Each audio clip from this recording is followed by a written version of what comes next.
حضرت عمر بن عبد العزیز بادشاہ تھے، آواز دی، گھر میں بیٹھے، بیٹی پانی کا پیالہ تو لاؤ۔ بیٹی خاموش ہو گئی، ساتھ والا کمرہ بیٹی کا، پھر آواز دی، بیٹے سن رہی ہو؟ کہ ابا جی سن رہی ہوں، پانی کا پیالہ دینا۔ بیٹی خاموش ہو گئی، تیسری آواز دی تو زوجہ پانی لے کے آ گئی۔ میں کہا حضور پانی۔ حضرت عمر بن عبد العزیز کو غصہ آیا، کہنے لگے بچے کس لیے ہیں، وہ خود کیوں نہیں آئی؟ اب اتنی نافرمان ہو گئی ہے کہ ایک پیالہ پانی کا باپ کو نہیں دے سکتی، کیوں نہیں آئی؟ تو زوجہ کہنے لگی چلیں درگزر کریں۔ اس نے کہا ابا کو نہیں بتانا، پی لے۔ کیوں نہیں بتانا؟ بتاؤ کیوں نہیں آئی؟ میں نے اس کو پکارا تھا، تمہیں پکارتا تو تم آتی، تمہیں بتانا پڑے گا۔ جب بات ذرا آگے بڑھی تو ماں تھی نا، بات بیٹی کی تھی، تو اماں رو پڑی، آنکھوں میں آنسو آئے۔ کہا کیوں روئی ہو؟ کہنے لگی بیٹی کا پجامہ پھٹ گیا، دوسرا ہے نہیں، اور آپ لے کے بھی نہیں دیتے، کمرے میں بیٹھ کے تو پجامہ سی رہی ہے۔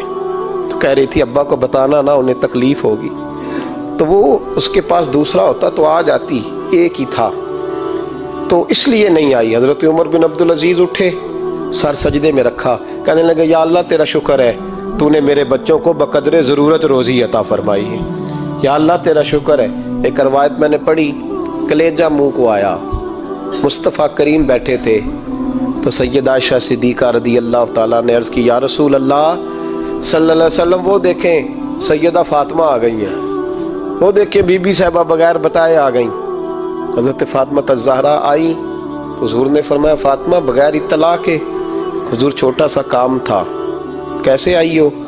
تو بی بی صاحبہ نے نا، عورتوں کا پلو ہوتا ہے نا چادر کا، پلو کھولا تو ایک روٹی بندھی ہوئی تھی، ایک روٹی چادر میں، یہاں لوگ زیور باندھتے ہیں، دولت باندھتے ہیں، ایک روٹی حضرت فاطمہ نے پلو میں باندھی، کھول کے پیش کی۔ کہ بیٹے یہ کیا ہے؟ کہ ابا جی کئی دنوں سے گھر میں روٹی نہیں پکی تھی، آج علی کچھ جون لائے تھے، پیسے ہیں، چند روٹیاں بنی ہیں، تو بچوں نے تو کھا لیا، تو میرے سامنے بھی ایک روٹی آئی تھی، میں نے لقمہ توڑا ہے تو مجھے خیال آیا پتہ نہیں مصطفیٰ نے کھایا ہے کہ نہیں کھایا، پتہ نہیں حضور نے روٹی کھائی ہے کہ نہیں، تو حضور میں لے کے حاضر ہو گئی ہوں، مہربانی فرمائے۔ تو فرمایا بیٹے بیٹھ جا۔ حضرت فاطمہ بھی بیٹھ گئیں، سیدہ عائشہ کہتی ہیں حضور بھی بیٹھ گئے۔ فرمایا فاطمہ کتنے دنوں سے نہیں کھایا؟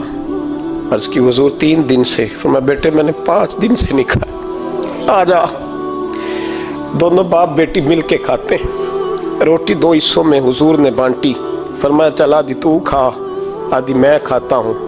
حضرت فاطمہ نے لقمہ توڑ کے منہ میں رکھا تو رو پڑی، حضور 5 دن سے نہیں کھائی۔ فرمایا بیٹے چپ کر، ہمارا دنیا سے کیا تعلق، ایک پل رہ گیا ہے، بس اللہ پھر جنت کی ساری نعمتیں عطا فرما، رونے والی بات ہی نہیں ہے اس میں، بس ہمارا کیا تعلق، ایک پل ہے، پھر مالک بڑا کچھ عطا کرے گا۔ او بھائی، جو کائنات کے مالک و مختار تھے، جو ابرو کا اشارہ کرے تو حضرت جبریل جنت کی نعمتیں لے کے آ جائیں، انہوں نے تو دنیا کی جانب توجہ ہی نہیں کی، ان کا تو خیال ہی نہیں آیا، دنیا ہی دنیا، دولت ہی دولت، ہر آدمی دولت کے ترازو میں تلنے لگا ہے۔ اب تو کلیجہ پھٹتا ہے، اب تو لوگ پوچھتے ہیں، اور میں کبھی کبھی بڑا مجبور ہوتا ہوں، آزمائش میں آ جاتا ہوں، لوگ کہتے ہیں جناب آپ سے کچھ قرآن کی آیات سننی ہے، آپ کتنے پیسے لیں گے؟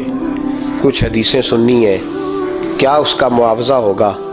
آپ سے اس نبی کا نام سننا ہے جس کا آپ کھاتے ہیں، جس کے نام پر آپ نے عزتیں لی ہیں، ان کا نام سننا ہے، آپ کا ریٹ کتنا، آپ کتنے میں بیچیں گے؟ وہ نعت جو غذا ہے وہ کتنے میں بکے گی؟